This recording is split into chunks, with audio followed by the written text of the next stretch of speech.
প্রিয় এসএসসি পরীক্ষার্থী, তোমাদের আজকে ইংরেজি প্রথম পত্র পরীক্ষা হলো 2025 এসএসসি। তো তোমাদের ঢাকা বোর্ডের ইংরেজি প্রশ্নের সমাধানটা আমরা দেখাবো এই ভিডিওতে।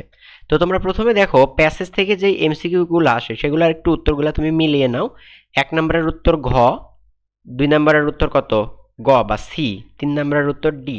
এরপরে দেখো 4 নম্বরের উত্তর হচ্ছে ডি, 5 নম্বরের উত্তর বি, 6 নম্বরের উত্তর কত, 6 নম্বরের উত্তর সি এবং 7 নম্বরের উত্তর এ, তাই না? 1 নাম্বার।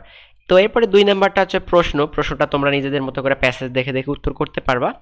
এরপরে 3 নাম্বারে থাকে তোমাদের জন্য একটা গ্যাপ ফিলিংস। তো গ্যাপ ফিলিংস এর অ্যান্সারগুলো একটু দেখে নাও এক নজরে। A B C D E অর্থাৎ 5টা আছে, তো তোমরা একটু উত্তরের সাথে মিল করে নাও ভিডিওটি পজ করে। এরপর দেখো 4 নাম্বারে তোমাদের জন্য কিছু ইনফরমেশন ফিলিংস থাকে, তোমাদের একটা আনসিন প্যাসেজ থাকে সেখান থেকে। তো এটারও উত্তরগুলো একটু খেয়াল করে নাও। দেখো 1 নাম্বারের উত্তর পাস্ট হিজ এন্ট্রান্স এক্সামিনেশন, তারপর 2 নাম্বার যে গ্যাপটা আছে সেটার উত্তর কত, কমপ্লিট হিজ এমএ। এরকম করে 5টা তুমি মিলিয়ে নাও উত্তরের সাথে। এরপরে দেখো 5 নাম্বারটা হচ্ছে একটা সামারি রেখায়, তো এটা নিজেদের মতো করে লিখতে পারবে আশা করি। 6 নাম্বারটা কি, 6 নাম্বারের উত্তরগুলো একটু তুমি মিলিয়ে নাও, অর্থাৎ এ কলাম বি কলাম এবং সি কলাম, অর্থাৎ তিনটার মধ্যে মিল করা, ঠিক আছে? যেমন এই যে একের সাথে 4, 2 নাম্বার থেকে 4, তারপর 3 নাম্বার কলাম থেকে আসছে 3, অর্থাৎ এই তিনটা মিলে একটা বাক্য গঠন। এভাবে এটা একটা অর্থাৎ 5টাই তোমরা দেখে নাও। এরপরে 7 নাম্বার হচ্ছে রিয়ারেঞ্জের উত্তরগুলো একটু সিকোয়েন্সগুলো দেখো।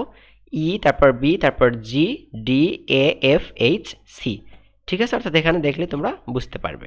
এরপরে যে পার্টটা আছে বি পার্ট, রাইটিং টেস্ট, তো এটাতে আসলে উত্তর বলার কিছু নাই, তোমরা নিজেদের মতো করে যে যার মতো করে অ্যান্সার করছো আশা করি, ঠিক আছে? তো এই পর্যন্ত থাকবে। তোমরা একটু কমেন্ট করে জানাইতে পারো তোমাদের পরীক্ষাগুলো কেমন হলো, এবং পরবর্তী যে পরীক্ষাগুলো আছে সেগুলোর প্রশ্ন সমাধান পেতে চ্যানেলটি সাবস্ক্রাইব করে রাখো।